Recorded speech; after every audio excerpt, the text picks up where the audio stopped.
Добрый дзень, паважанае спадарства. Дзякуй вялікі, што далучыліся да панельнай дыскусіі, якая зараз у нас адбудзецца.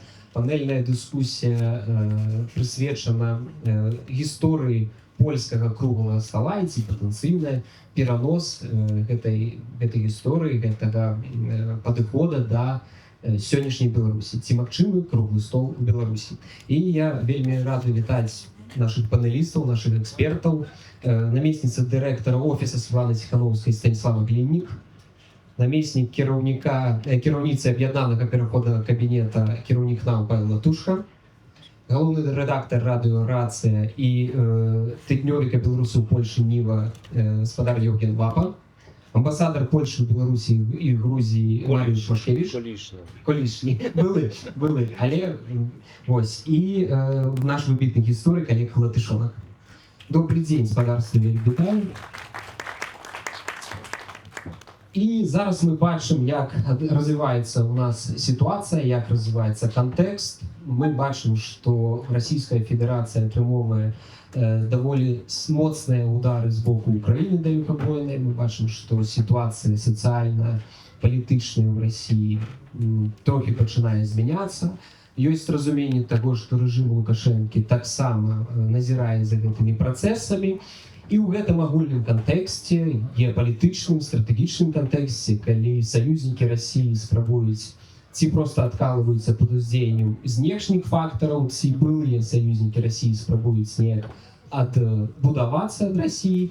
На жаль, Рэспубліка Беларусь зараз знаходзіцца цалкам пад уплывам Расійскай Федэрацыі, а ці можам мы выкарыстаць патэнцыйнае акно магчымасцяў, якога пакуль няма, але мы, магчыма, яго дачакаемся, і ці мы можам пры гэтым адкрыцці магчымасцяў выкарыстаць досвед, гістарычны досвед Польшы, якая прайшла трансфармацыю праз даволі складаны працэс палітычнага дыялогу, праз круглы стол.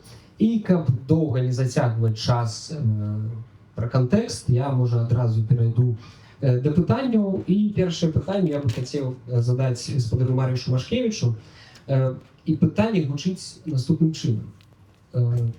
Круглы стол адбыўся ў 1989 годзе, і калі б вам у 1987 годзе, у канцы, напрыклад, 87 года сказалі, што ў 89 годзе адбудзецца круглы стол паміж камуністычнымі ўладамі і прадстаўнікамі салідарнасці, што б вы пра гэта сказалі, і ці адчувалі вы тады ўжо нейкія сігналы таго, што патэнцыйна такі круглы стол ці нейкі дыялог палітычны ў Польшы магчымы?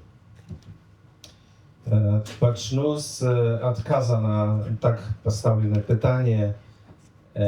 У 87 годзе амаль усе маі калегі, я таксама былі рэпрэсаваны, знаходзіліся ў сітуацыі такой рэжымнай. Параўнаць з сучаснай Беларусі это немагчыма, это зусім другая сітуацыя. Нашы КГБшнікі былі больш мяккія і чалавеческія. Я больш за ўсё хачу пачаць з таго, каб падзякаваць майму сябру Павлу Латушка за запрашэнне на этот панель і Павлу Станкевичу за арганізацыю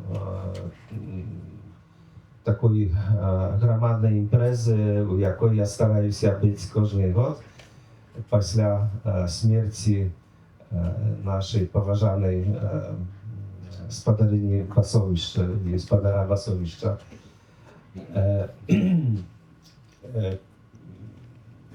Павел Латушка задаў мне такое пытанне таксама. Як вы бачыце магчымасць такого круглага стола у Беларусі зараз і можете параўнаць сітуацыю? Я зараз адказаў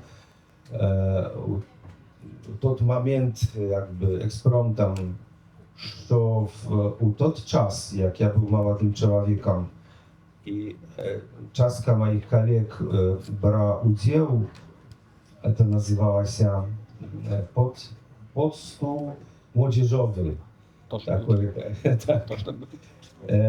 I Janek Rokita tam był mój sabr z takiego zbliżenia, z takiego ruchu Wolność i Pokój. I Нам казалось у тот час, что ну, треба розмовляти, треба діалогу, треба мирним, покойовим таким способом завершувати эту комуністичну систему. Після довгих годов і того, як я бачив процес трансформації у нашій країні, я би вирішив сьогодні не розмовляти з комуністами, з Ярузельським, з Кищаком. Но это там та ситуация, она была совсем другая. Я подготовил себе таких 6 пунктов, мне хватит 6 минут, как сказать, что этот модель трансформации, мы стараемся с Петром Рудковским в нашем журнале Free Belarus журнал показывать это, что этот досвід, i on nie trzeba kapiełu brać dokładnie, один do jednego, a można jego wykorzystywać tak samo negatywnie, że polski doświad był taki, a my zrobimy w ogóle po-drugiemu, ponieważ to w naszej krainie, w naszych sprawach ta sytuacja zupełnie druga. I ja bym chciał pokazać, w jakich umowach my w końcu 80-tych byli u Polski i reżim Jaruzelskiego. Można jego porównać z Łukaszenką, chociaż ja bym сказал, że on był больше patriotyczny nastrojony niż Łukaszenko. Łukaszenko to po prostu bandyt, który zarabia swoje grosze dla siebie. A Jaruzelski on był больше такой no, dla narodu, starał się dla swojego narodu, jak jego wtedy on rozumiał. To nie moja сказка, to nie mój świat, po prostu ja nienawidził Jaruzelskiego. No, i oni okazali się w sytuacji, że za wschodniej granicą była pierestrojka, gorbaczowska pierestrojka. I Polska już опоздала, można сказать. Zupełnie w drugiej sytuacji nasza kraina była. Drugie było, że nacisk międzynarodny był bardziej efektywny. Byli silne międzynarodne organizacje. OBSE, OON даже. Да, сегодня ООН это филателистический клуб, можно сказать. Это просто ничего не значит. И эта международная ситуация, у которой сильным голосом был голос нашего римского папы, так само, с яким лічилися, якого брали за серйозний суб'єкт міжнародного этого диалогу, это вельми сильное было. Третье, это вельми серьезные протесты в конце 80-х годов. В 88 году были такие страйки, что коммунисты наши уже зрозумели, что тут тупик, что ситуация просто idzie już do końca, trzeba znaleźć jakiś wychód. To trzecie. Czwarte, silne, niezależne od władzy sektory gospodarki. Ja mam na uwadze сельское хозяйство, prywatne. Takiego w Białorusi amal nie ma. No, może jest, no, takie fermerskie postkołchozowe, ja by tak сказал. To zupełnie drugie. A u nas просто zakorzenione w семейных tradycjach. To wiesz, wielmi silny taki element, jaki miał wpływ na władzy i wielmi silny sektor gospodarki prywatnej, nie tylko handel, a silne производство, wytwórczość silna. Ale prywatne ludzie już władali technologiami, możliwością produkcji na niemałym masштабе. I to просто показывало, что коммунистyczna gospodarka неэффективна, a tam, gdzie prywatny człowiek działał własność, wielmi silne elementy, to tak samo jakby konstytucyjnej władzy, konstytucyjnego stroja, prywatna własność, że to просто fundament dla wszystkich перемен. I szósty punkt jakby umowy w tych czasach для почаття розмов з опозицією це роль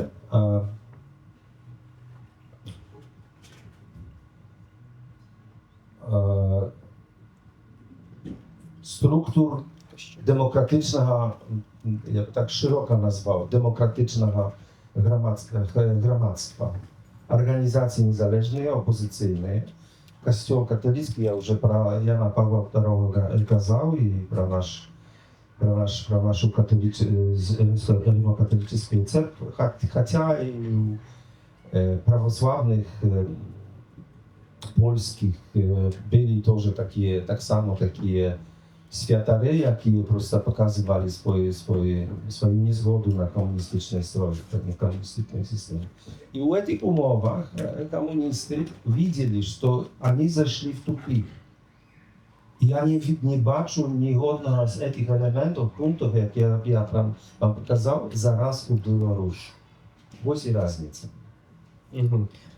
Дякую. Дякую великі за розповідь. Я розумію, що у 87-му годі так само не було гэтага бачна, да, то бок, умовно кажучи, на той момент все ж таки працягваліся рэпрэсіі, і на той момент так само гэта не было бачна. Дзякую. І тады наступнае пытанне у мяне гаспадара Еўгена Вапы. Я ведаю, што мы з вами размаўлялі перад панельнай дыскусіяй, што вы падкрытыкоўваеце гэтую ідэю, але можа тут такі трошкі гістарычны ваш досвед. Як вы тады рэагавалі на гэты працэс, і як вы бачыце, ці магчымы ўвогуле ў Беларусі прадпасылкі для такога круглага стола?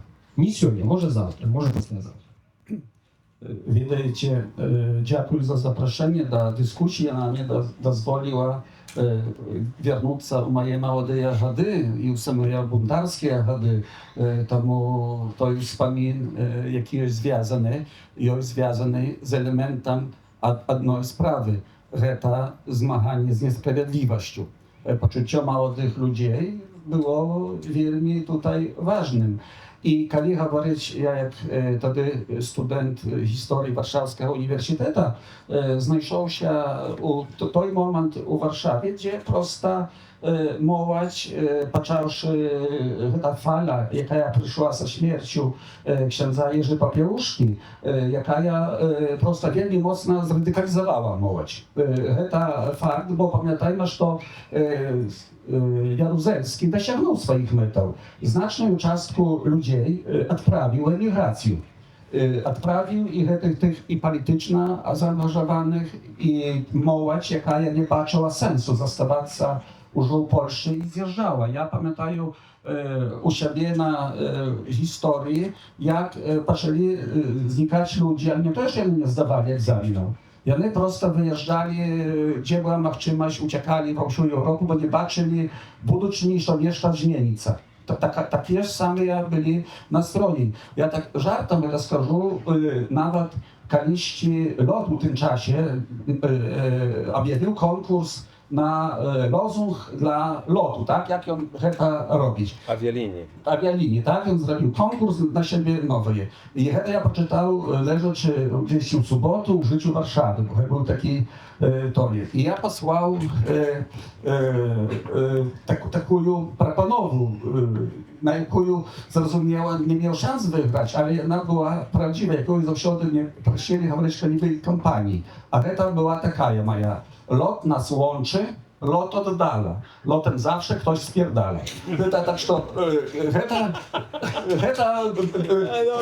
to był mój lozung, mianowicie na to, jaki ja posłał na konkurs, mianowicie u tym czasie. Na żal on był prawdziwym u большости. I kiedy mówić про te nastroje, to faktycznie ja baczę tutaj, kiedy już podchodzić do tych spraw, faktycznie wtedy jak nasza, bo tu ważny jest kontekst białoruskiej nacjonalnej mniejszości, kiedy my mówimy. Mianowicie białoruska nacjonalna mniejszość u Polski, jak jedyna spośród wszystkich mniejszości, stworzyła systemną antykomunistyczną opozycję. I гэта сёння, на жаль, калі прыязджаюць, маем такую колькасць людзей з Беларусі, якія знайшліся, якія проста не ведаюць той жа гісторыі, якую мы, як беларусы ў Польшчы, праходзілі ў 80-х гадах. Гэта былі падпольныя выдавецтвы, гэта былі падпольныя арганізацыі, гэта была таксама магчымасць удзелу у палітычным руху, калі толькі з'явіліся магчымасці, і мы газеты падпольныя, мы стварылі беларускі клуб, які стаў пачаткам палітычнага змагання палітычнага на фоне палітычнымі самаўрадавым. Так што да гэтага мы былі падрыхтаванымі. І менавіта калі ў студзень, калі гаворым пра круглы стол, я tutaj чую, што гэта ёсць справа трох палітычных падметаў беларускіх, то слухайце, круглы стол гэта вялікі мусіць быць грамадскі кансенсус. Гэта мусіць быць згода ўсёй палітычнай апазіцыі на тое, каб гэта ўвогуле стартанула. І пытанне, калі ўжо пераходзіць канкрэтна, тут не буду распавядаць, пад чыім жа гэта мае адбывацца. У Польшчы круглы стол адбываўся ў Польшчы. Pytanie, gdzie ma być prawie kruchły stoł i nie może, na moją думку, u сённяшнім świecie, u Białorusi sprawować, robić kruchły stoł pod niejakim opiekunstwem czy protektoratem rozwiązu czy kogoś drugiej międzynarodnej tym, i on nie ma szansą, i on jest bezsensowny i on nie prowadzi do spodziewanych wyników. Dla mnie to ma tylko stawione z boku. Dla mnie na przykład, kiedy ja patrzę, co może być, na pewno nie może być to jedna z tych troch rzeczy, jakie jest polityczne życie. U Polski tu rolę odegrał Kościół. Odegrał Kościół, jako w zalach odbywali się zustreczy, mianowita u siego poklikanego i osoba. Wszystko to stwarzało się przy jednej osobie. Komitet Gromadziański albo Komitet przy Lechu Walensie. I tam powstawali komisji. Ja z Sokratem Janowiczem był u komisji do nacjonalnych i etnicznych mniejszości, jaka powstała mianowita pod kierownictwem Jacka Kurania. I on tej komisji kierował i my od studienia rozpracowywali dokładny plan. Jednocześnie jak białoruskie studenty BAS byli u podstoliku do spraw młodzi, gdzie my wspólnie z NZS-em uwodzili nasze postulaty mianowite białoruskie do tego. Ale to nie gospodarka, polityka, kultura. To był moment, kiedy nasuprać siebie stała dwie siły, jakie mieli usio. Intelektualny aparat, organizacyjne możliwości, międzynarodną patrynku. Teraz pytanie, co mają u Białorusi? Jakie ryczałki mogą posprzyjać, w ogóle do niczego doszła? Po pierwsze, to, co mówił Mariusz, nie ma czegoś takiego, że w tym czasie tak mocno użo, bo to były wojenne stanowiska. Za Jaruzelskim stajała Moskwa, a za Łukaszenką Moskwa stoi i jego nie wypuścić. I to pierwsza różnica, jaką my musimy uliczać. Dalej, kiedy ja patrzę właśnie ten podział prawy i lewy, jaki ja był u gromadztwie, to z tej polska życia polityczna, pamiętajmy, że nie się uwejśli u to, jak przyznawali w ogóle koncepcję kruglego stoła. Najbardziej radykalna, jak to przeczytają, była młodzież polska, jaka generalna, przy tym, że studenty udzielniczyli u tym kruglym stole, ale zaraz, kiedy u czas trwania kruglego stoła, znaczna częstka polskich młodzież organizacji, ona prosto wypisała się z patrynki kruglego stoła, nazywając, że to zdrada. Nazywając, że to zdrada, mianowite, kiedy dochodzi do takich piramowów. I tutaj ja tak kinu, to w Aposznie nie wiem, do rzeczy, że ta sprawa w ogóle, kto będzie, jak będzie, to w Aposznie nie wiem, student politologii z Białostoka, już na 10 stronce, w Simraju, zachołowa, ci białoruski kruchły stoł Paweł Łatuszki, a służony na prawał. Heta właśnie tutaj tym i on wielnie wykładaje idei, czemu tu mogą być prawały. Dla mnie pytanie, jak to odbywa się. Słuchajcie, kto będzie z tym? Dla mnie na przykład Гэта так кіну тут згодны з аўтарам, што піша, што, напрыклад, там у выпадку беларускай, калі знайшліся ў парадыгмаце міграцыйным, то, напрыклад, тым аўтарытэтам, пад якога аўспіцыямі можа рабіць круглы стол, але гэта не за месяц валкі гатор, такую ролю маральную, а тут справа ролі маральнай, можа ўзяць на сябе Беларуская Народная Рэспубліка. Івонка Сурвіла і Беларуская Народная Рэспубліка, і пад яе аўспіцыямі правесці, аб'яднаць да размоваў менавіта круглы стол. Гэта адна з маіх такіх рэчаў, якія прыходзяць, бо на сённяшні момант спадар Павел, прабачце, але калі вы ці спадар Брухан будзеце прапанаваць круглы стол і будзе толькі 3, а там ўзяць усе падзелы кааліцыі, якія ёсць, tutaj хто є за круглым, быў я старшыні Координаційної ради, то не тыя. Все адразу скажуть, що Координаційна рада не може бути тим, під яких аўспіцямі гэта адбывацца. Судзяць і все будуть приводити виніки голосування, колькі людей голосувало у виборах на Координаційну раду. Гэта абсолютно відпадає. Ми повинні бути у таких справах вельми твердими політично реалістами. Можна собі марити, що ми можемо зробити, але по землі треба ступати згодно з фактами.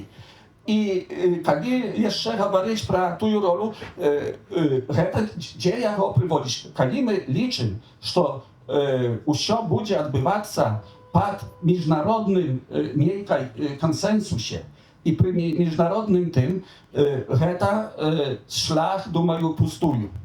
А калі я пачуў, што сёння, учора спадар Брухан заявіў, што вось прыклад, нас абнадзейвае венесуэльскі прыклад, што там распачынаецца круглы стол мае быць. Ну, то я хочу сказаць, што я жадаю поспехаў адсочваць толькі венесуэльскі круглы стол, бо, па-першае, самая галоўная асоба в венесуэльскім круглым столе, лаўрэатка Нобелевскай прэміі, не дапушчана вяртацца праз амерыканскія сілы, не дапушчана вяртацца у Венесуэлю.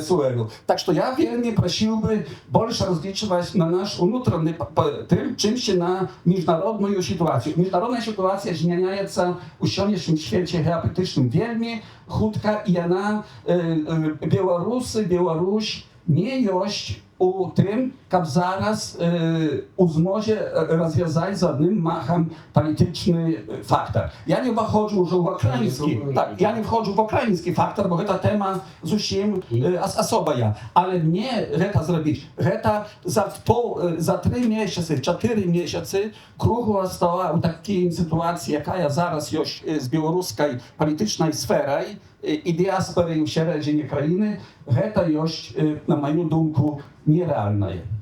Дякую вялікі, такая палітычная прамова атрымалася, не толькі экспертная. І я думаю, што ўжо тут неаднойчы прагучала прозвішча спадара Павла Латушкі, таму я думаю, што дам магчымасць яму адказаць, але пры гэтым задам как бы пытанне, што вось мы пачулі, няма сілы ў дэмакратычных сілаў, няма нейкага войска вызвольнага, няма там чагосьці яшчэ, і гэта мы ніяк не ўплываем на сітуацыю.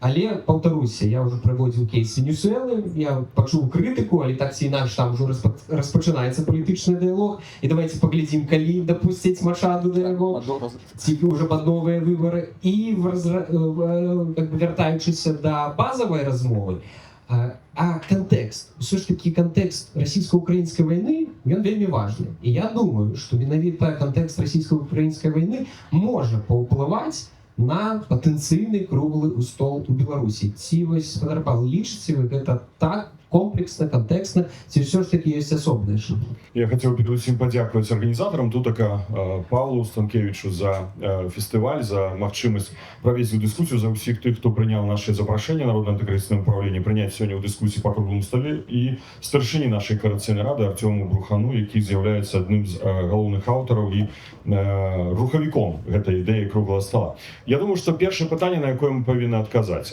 сапраўды, ад каго залежыць правядзенне гэтага круглого стола? От белорусского народа? Так.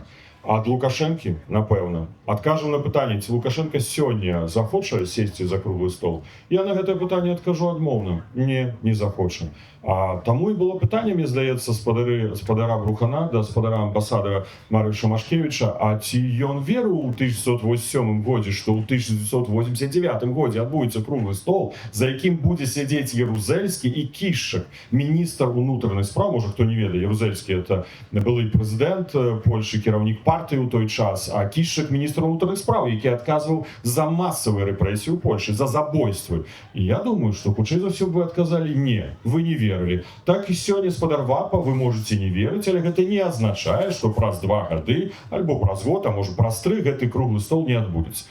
Ці нам варта пра гэта казаць? Варта. Ці варта нам у гэта інвеставаць? Напэўна, варта. Бо у нас ёсць вельмі вялікая праблема. Праблема гэта сусед Расійскай Федэрацыі. І калі мы уяўляем сабе пратэсны рух, нават на чале з Івонкай Сурвілай, уяўляю сабе старшыня Рады БНР на чале пратэснага руху, і мы падымаем рэвалюцыю ў Беларусі, то адразу ў Беларусі укрочуць расійскія войскі. Бо вот па веднасці з дамовай гарантыях, стратэгічных гарантыях бяспекі, артыкул 5, вельмі цікава, як і ў НАТО, артыкул 5, расійская армія мае права увайсці на тэрыторыю Беларусі для падаўлення пратэстаў. Таму фактычна Лукашенко, падпісваючы гэтую дамову, заблакаваў нам магчымасць рэвалюцыі. Гэта не азначае, што гэта нельга зрабіць, што мы не зробім гэтага. Я не адмаўляю гэтага сцэнару, але мы просто павінны ведаць гэтую пагрозу. Якія ёсць перадумовы для круглага стола? Паглядзіце, колькі беларусаў дэпартавана з краіны.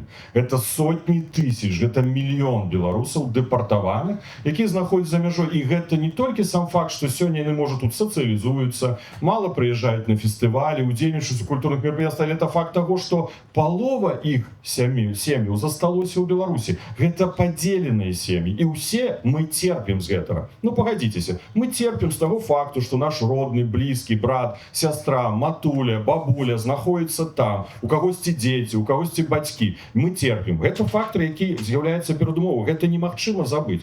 Далей. Мы бачым стомленасць грамадства, у тым ліку ад кіравання Лукашэнкі. 32 гады стомленасць існуе. Негатыўныя адносіны да яго існуюць. І я не думаю, што тут мы павінны пераконваць, што ён у дэмакратычных выбарах ніколі не выйграў у Беларусі. Так што стомленасць ад яго ёсць. Ёсць напружанасць у грамадстве, звязаная з неспыняемымі рэпрэсіямі, колькі людзей у турмах і колькі саджаюць. Сёння зноў палітвязямі прызналі колькі 11 асобаў, да? Вясна прызнала. Стагнацыя ў эканоміцы. Усе нашы эканамісты незалежныя прагназуюць, што эканоміку Беларусі бліжэйшыя 10 гадоў чакае стагнацыя. Яна будзе звязана з чым? З скарачэннем насельніцтва. У нас драматычнае скарачэнне насельніцтва. Паглядзіце, якая у нас раждаемасць, да? 100 тысяч нараджалася дзяцей, зараз 50 тысяч нараджаецца. Гэта на працягу 10 год. Што далей будзе з рынкам працы? Не будзе інвестыцый, не будзе новых тэхналогій. Так што эканоміка будзе запавольвацца, альбо она просто будзе плысці ў тых варунках, якіх не дазваляюць развівацца. І ёсць вайна. Давайте не забываць пра гэты фактор. Рэальны фактор вайны. І тут у гэтым нават сцэнары круглага стола давайте не спісваць з роляў Украіну.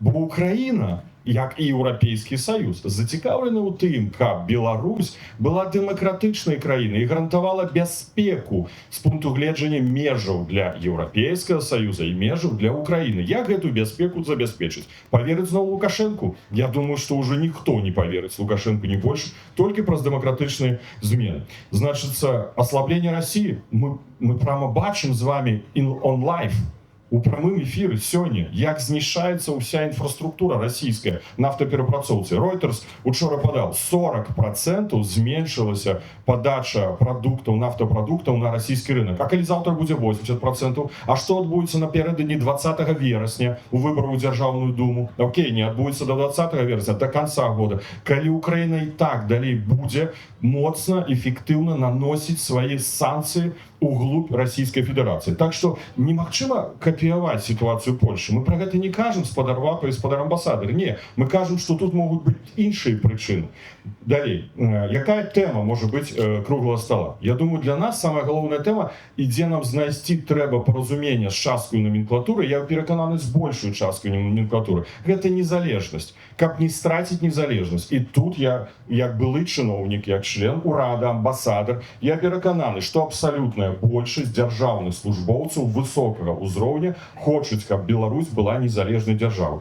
Наступная тэма, якая нас аб'ядноўвае, не дапусціць вайны. А вось як тут дапамагчы, напрыклад, рэжыму не ўцягнуцца ў вайну? А вось гэта і быў бы сцэнар супраць уваходжання расійскай арміі. Збіраецца круглы стол, дзе адбыцца, гэта таксама важна, конечно, лепш, каб это было ў Беларусі, і абмяркоўваем разам, што у нас есть агульнанацыянальная згода, каб Беларусь не была ўцягнута ў гарачую фазу вайны. І тады нават у Лукашэнку з'яўляецца аргумент для Пуціна. Глядзі, у мяне нават і дэмакратычныя сілы, і гэтай беглая апазіцыя таксама супраць вайны. І гэта для яго быў бы шанец. Конечно, галоўнае, круглы стол же не толькі для гэтых двух пытанняў. Пытанняў транзіта. Гэта будзе самае складанае, што можна было бы дамагчыся. Лукашенко хоча правіць, панаваць до конца сваіх дзён. Ён хоча перадаць уладу Мікалаю Лукашенко, да? Але можна разглядаць сцэнар, напрыклад, датэрміновых парламенцкіх выбараў.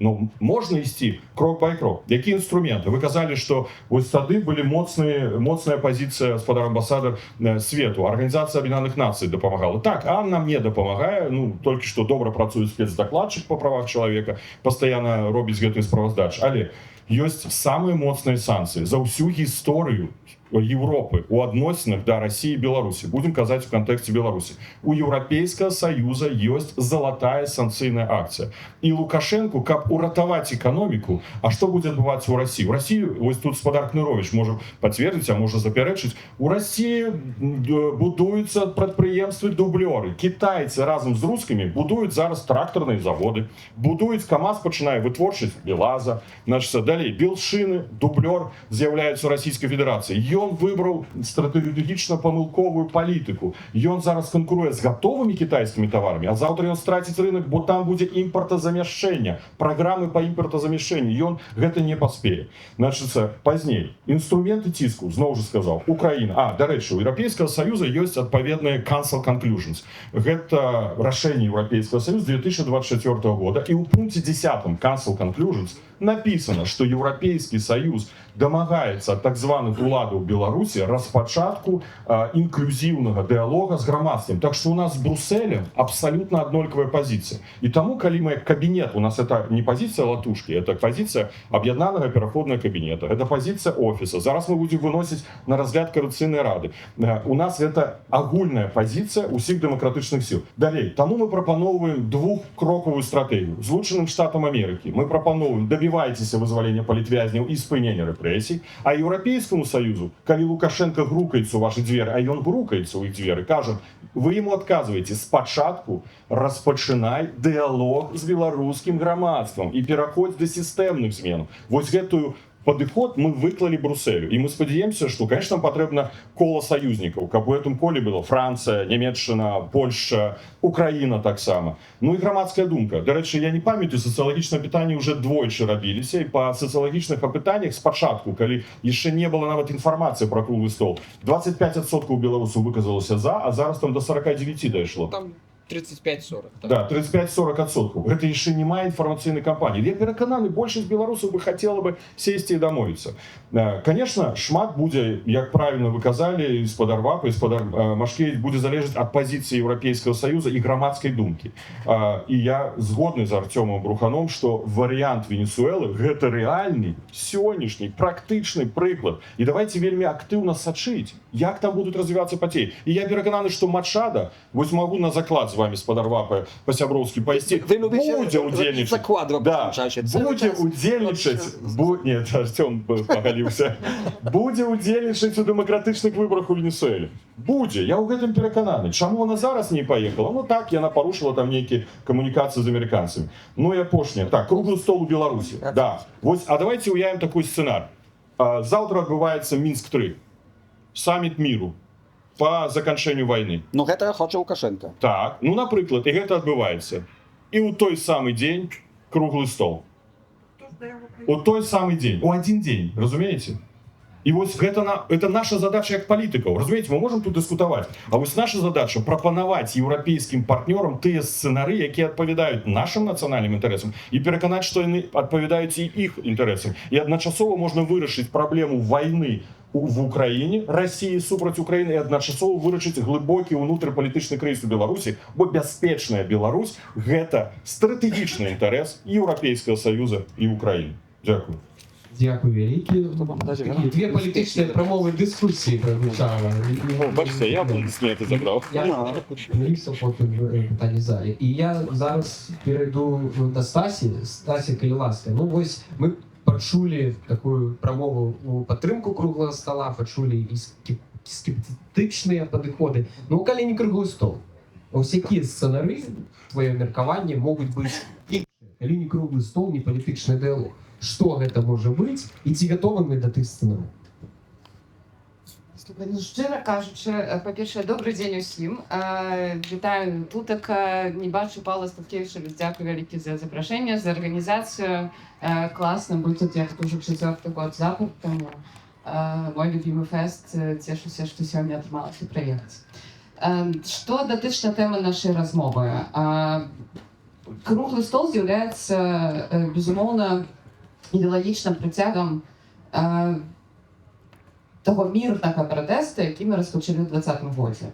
Мы разумеем, што і тое, як на сённяшні дзень выглядае стан беларускіх добраахвотніцкіх фармаванняў ва ўкраіне, і тое, як скончыліся нашыя пратэсты, што агулам у беларусаў на сённяшні дзень няма высокага патэнцыяла для сілавога пратэсту.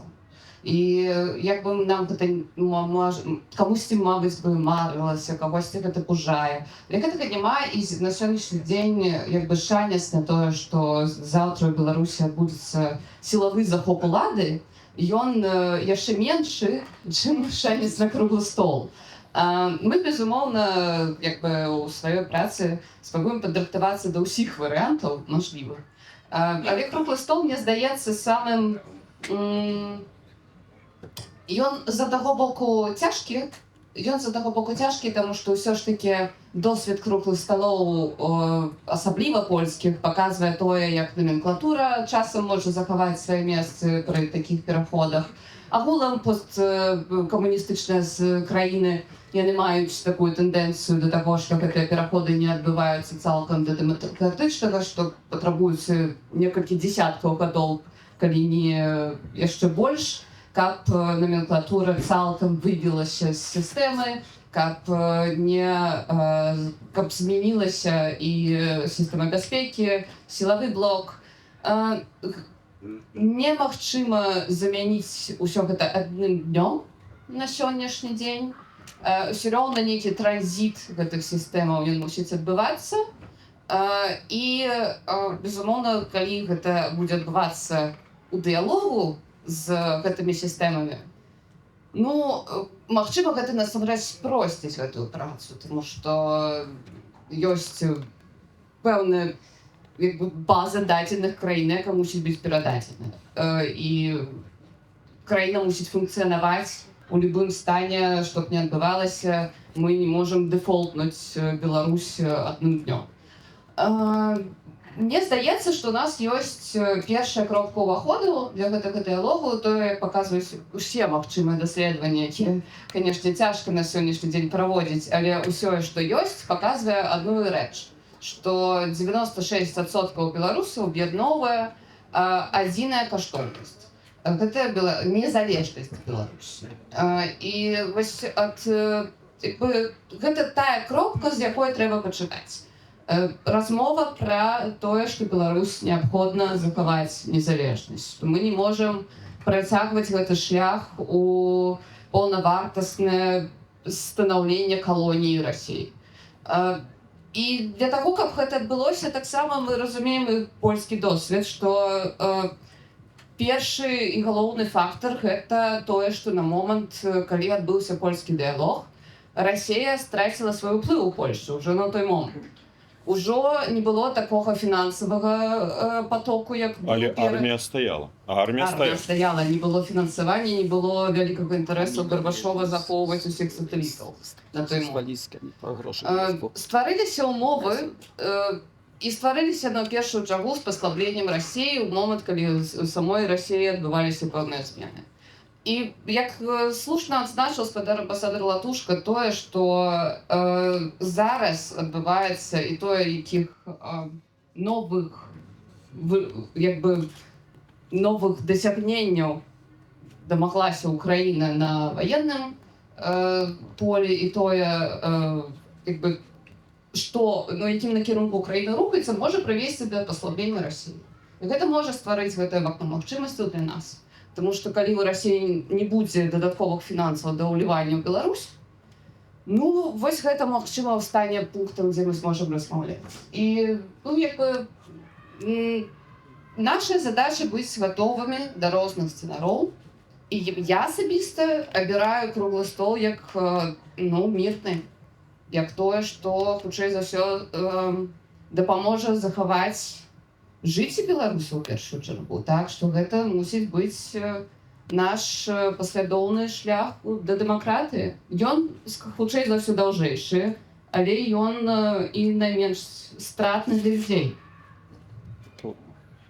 Дзякуй вялікі. Агульна, што ва ўсіх спікераў прагучала, гэта паслабленне Расіі. Это адна з самых галоўных умоваў, я думаю, тут усе пагадзяцца, але у мяне зараз пытанне да спадара Олега Латышонка звязанае з гісторыяй, палітычнай гісторыяй Польшы. Ці былі на той момант унутры камуністычнай партыі, умоўна кажучы, ці прагматыкі, ці тыя людзі, тыя сілы, якія разумелі, што такі шлях найлепшы, і якім чынам яны маглі пераканаць кіраўніцтва. І на ваше меркаванне, ці ёсць такія сілы у беларускай номенклатуры, ці ўвогуле яны існуюць?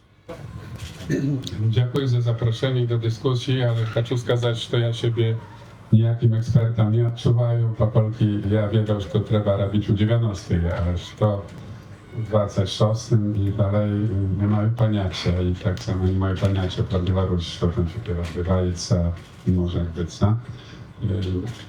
Тут wiele szmat było słusznych zauważył skazanych i muszę, ale chcę tak samo podkreślić, że programactwo nieporównalne i władza nieporównalne.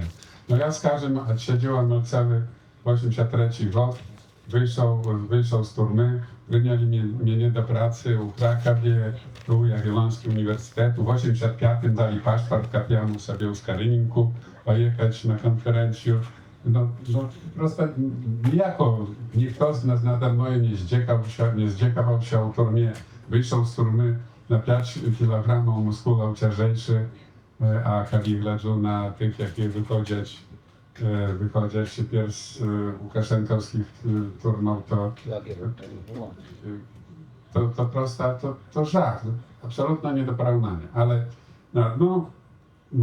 poprzedniki nie zwierнули uwagi, bo tu ni partia, ni urząd nie mieli niczego wspólnego z tym, pokolki gety scenariusz rychtowali. Kto napisał? Władimir Bukowski znajшов dokumenty 60. lat KGB sowiecka i podrychtowała scenariusz tranzytu władzy na wypadek, nawet nie jakoś pogrozy, tylko nareszcie nachapać się, tak? Zażyć szczęśliwa, a nie работać na szczęście narodu. I nie wierzyli moje siabry u geta, aż mój siabra, archiwist, znajшов te dokumenty w polskim archiwie, był przysłany do naszych i oni to przeczytali, doskonale wiedzieli, tylko że jak raz wtedy, pokolki sowieckie towarzysze odmówili się to uwieści, to i polskie naturalnie to nie robili. I ten scenariusz był na stole i raszali prawo nie urad, nie opozycja, nie kompartia, a raszali służby, generał Kiszczak pierwszał się, to się furyrował, jak ja rozumiem. Najważniejsze, że geta nie był dialog z opozycją i tym bardziej zamierzchnej, tylko wyznaczyli ty, jakie organizowali gety krugle stoł, kto przy im ma się gdzieś. Kiedy kto im nie podobał się, to woda tego kruglego stoła nie dopuścili. Tak, że geta była sprawa wielmi jakby zakryta, ja w tym sensie, że to nie był dialog z gramadztwem, tylko dialog z siłami, jakie byli, odnośnie jakich służby policzyli, że my gwarantują im bezpieku pośle tej transformacji, przyczyn osobistą bezpieku, ich interesom nowym bezpieku. Do tego rychtowali się mianowite no, i groszy. Tak że no, ja takiego scenaria w Białorusi prosta nie baczył, ale samej głównej to może być idea kruglego stoła białoruska, może być tylko z Mińska, a nie ніякого іншого місця. Что без Минска это невозможно, в принципе. Зараз. Я перед тим, як задати питання з залі, дам можливість задати питання в залі, короткий такий бліц до кожного з панелістів. Я просто ось задаю питання, ви скажете так чи ні. А далі вже будемо давати можливість виказатися, задати питання в залі. Бо ми зараз йдемо в дискусію дальнішу, давайте поки дадим людям так само можливість. І ось питання бліц вельми просте. Незалежно від того, чи лічите ви максимум круглий стол, питання в тому, чи лічите ви максимум круглий стол при Лукашенкі. Ось поки він живий, поки він, там, умовно кажучи, президент. Стасі.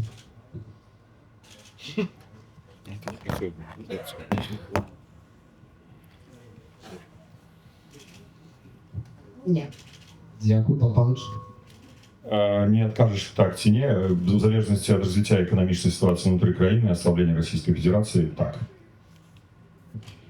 Dla mnie самое важное, как этот круглый стол, я to называю, czy ten dialog, nie był pastką, jaką pójdzie po takimi ideami i ta pozycja, że będzie pastka zostawiona Moskwą i Łukaszenkiem. To tak samo trzeba mieć, kiedy про это говорите, mieć na uwadze. Тому na dzisiejszy moment ja nie baczę możliwością z dwóch boków, jak coś takiego mogło nastąpić.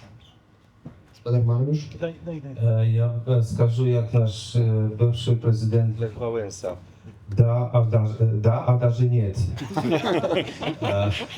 В том смысле, что да, Лукашенко может пойти на диалог, может разгодиться, погодиться, только под примусом украинского солдата, который придет его просто притиснет. А другой не, потому что он генетично, он просто створенный так, что для него такое понятие, так само для Путина, субъективность громадства, там что-то не існує, это такое. Господар Маруш. Коротко, абсолютно ні. Дякую вялікі. І сапраўды, калі мы кажам пра круглы стол, дыскутуем, мы бачым розныя пазіцыі, розныя погляды, і заўсёды я пагаджуся з тэзісам, што нельга ўзяць просто гістарычны досвід Польшы і перакласці 100% на Беларусь. Сітуацыя змянілася, тэхналогіі змяніліся, палітычны кантэкст, геапалітычны кантэкст, усё рознае, але мне падаецца, ва ўсіх транзітах падобнага кшталту мірных, круглый стол у Польши, круглые столы у ГДР, транзит улады у Іспанії. Заўсёды была одна важная рэч, гэта гатоўнасць да гэтага палітычных эліт, як апазіцыйных, так і ў першую чаргу номенклатурных. Умереныя гэтыя людзі, можна іх называць прагматыкамі, по-рознаму, але так ці інакш, две часткі грамадства, прадстаўнікі розных частак грамадства прыходзілі да гэтага дзеля забеспячэння ці сваіх інтарэсаў, ці забеспячэння незалежнасці і міру ў дзяржаве.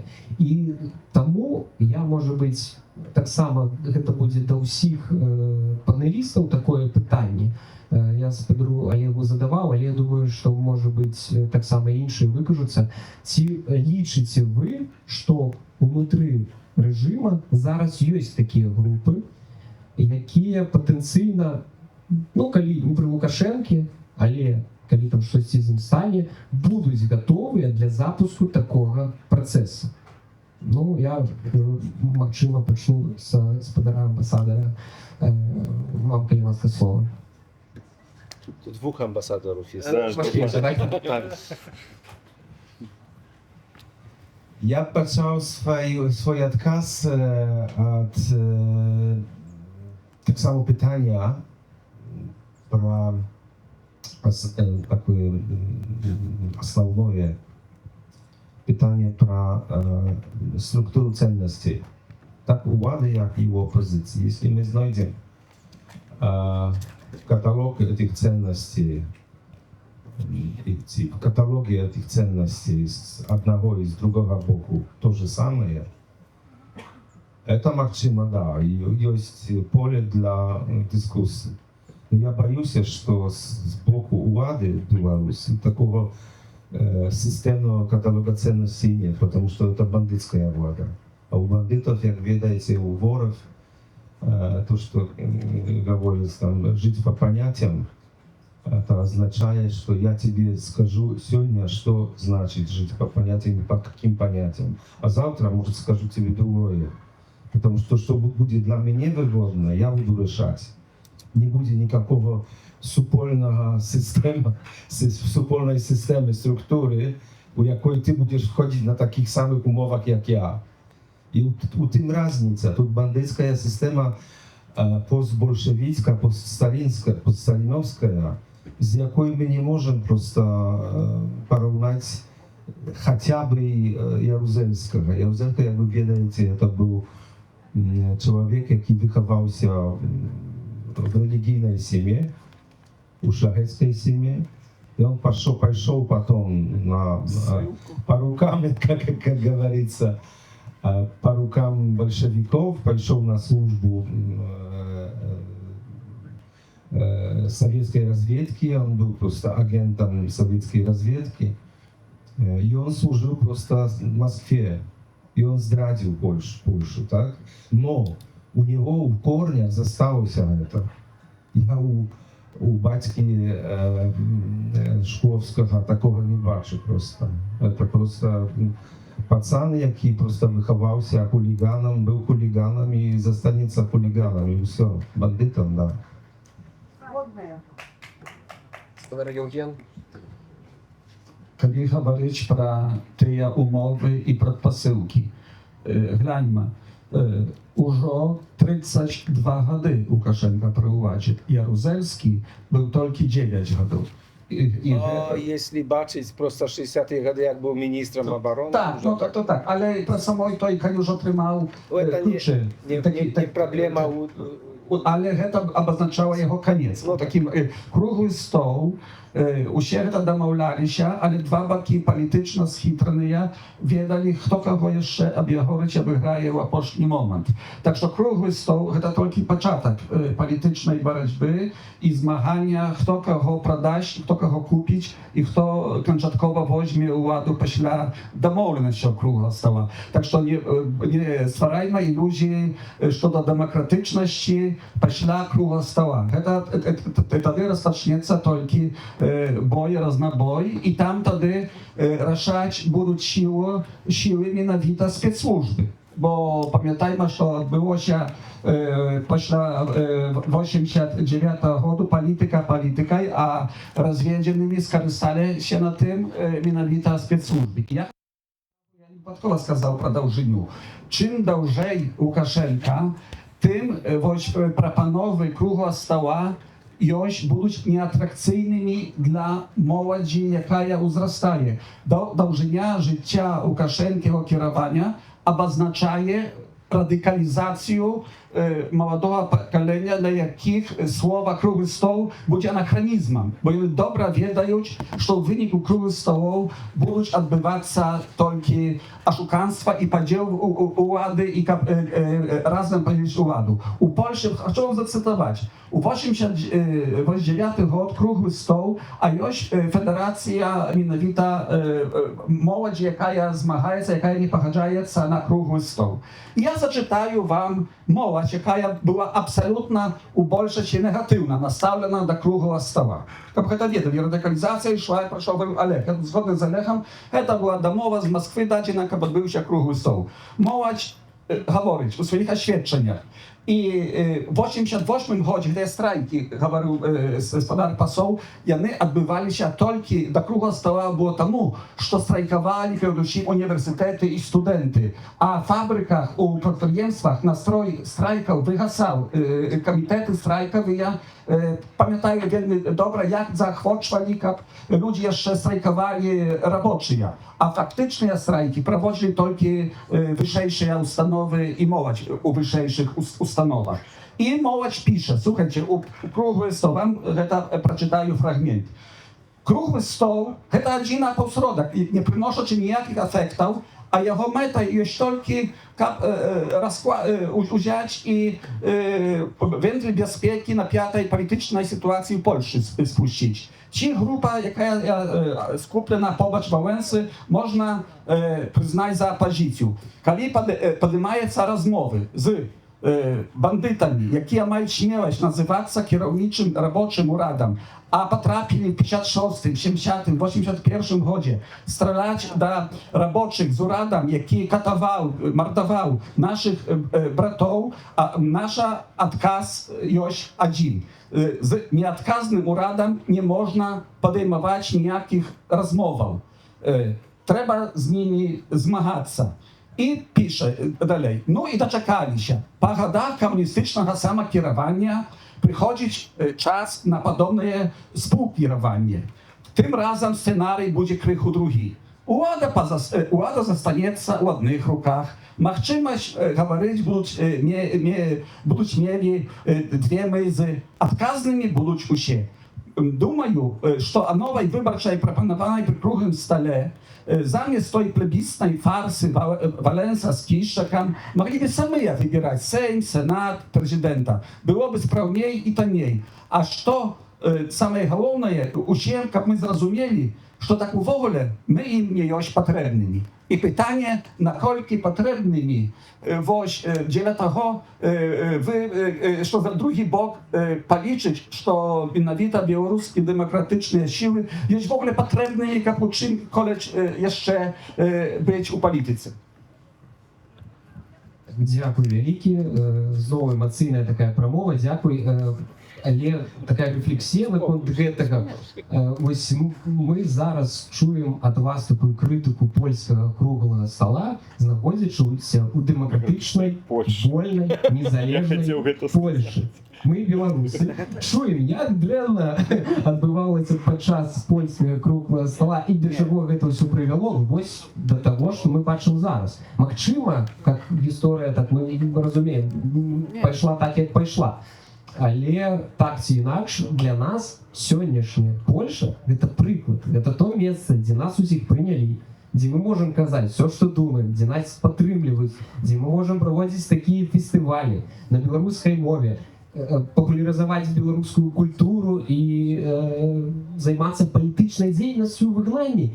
І для нас це приклад. І коли ось мені, чуючи це, мені така у голові думка, що я, быццам я зараз знаходжуся у комуністичній Польщі, де нема свободи слова чи чогось ще. Ну, може бути, все ж таки, гэты круглий стол, який відбувся, він не був ідеальний. А він привів у ту кропку, у якій зараз знаходиться Польща.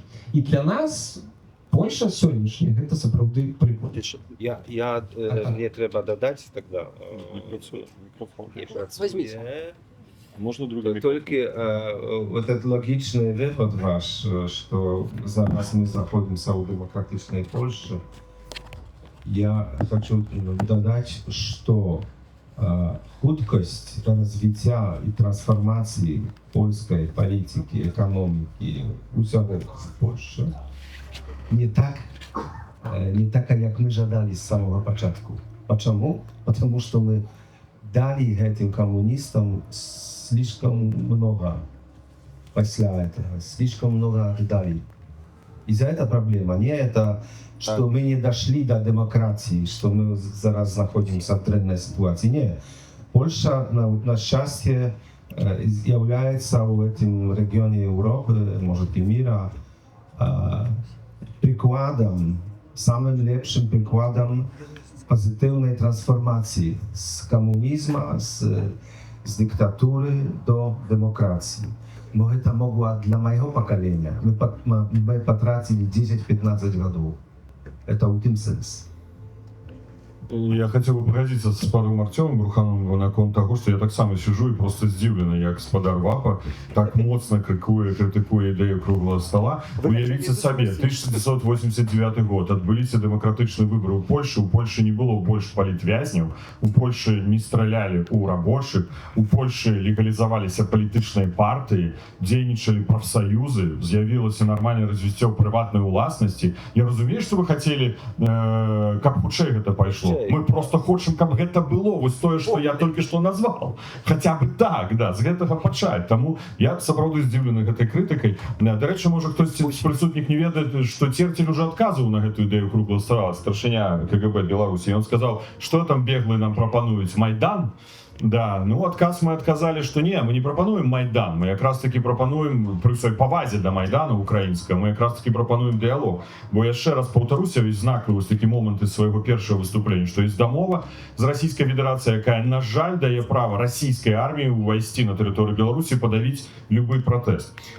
Яшчэ што, падсумоўваючы, па-першае, мы палітыкі, і мы не можам сядзець і чакаць, што труп нашага ворага праплыве па рэчцы тут, ну не тут, там, за мяжой. Да? Мы павінны рыхтавацца да канкрэтных палітычных сітуацый. Мы бачым, што зараз, у бліжэйшы час, магчыма, гэта не на 100%, магчыма, можа адкрыцца в акно магчымасцяў. І вось калі яно адкрыецца, мы павінны ўжо мець гэты сцэнар. Зноў жа такі, і Ярузельскі не гатовы быў праводзіць круглы стол, і Лукашенко сёння не гатовы, невядома, што адбудзецца, калі адкрыецца гэта в акно магчымасцяў. Што тычыцца пра эліты, адказваючы на пытанне Артёма, я бы, як былы чыноўнік, падзяліў іх на 3 часткі. Ёсць прадзяржаўныя эліты, якія выступаюць за незалежнасць, і гэта абсалютная большасць беларускіх дзяржаўных эліт. Частка з іх, і ў іх яна, ну, меншасць, я ведаю, я не буду называць прозвішча, яны да гэтай пары члены ўрада, і мы неаднойчы гэта абмяркоўвалі ў прыватнай атмасферы, яны і прадзяржаўныя,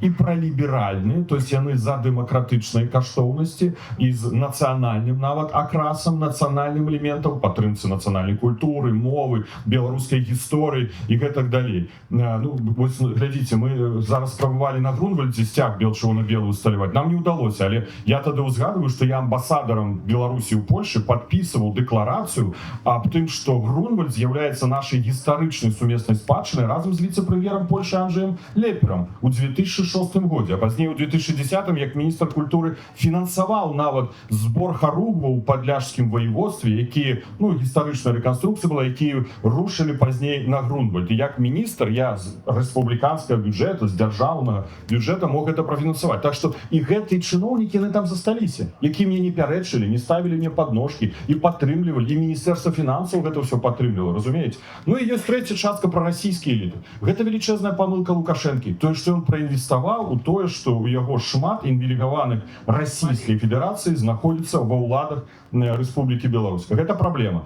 Калі я таму часта кажу, Церцель, КДБ, вось калі ён глядзіць гэту трансляцыю, вы што з намі вядзеце барацьбу? Мы ж за дзяржаву, мы за незалежнасць, вядзеце барацьбу з прарасійскімі элементамі. Вось гэта галоўная праблема. І вось яны будуць галоўнай перашкодай для круглого стола. У гэтым я перакананы. Дзякую.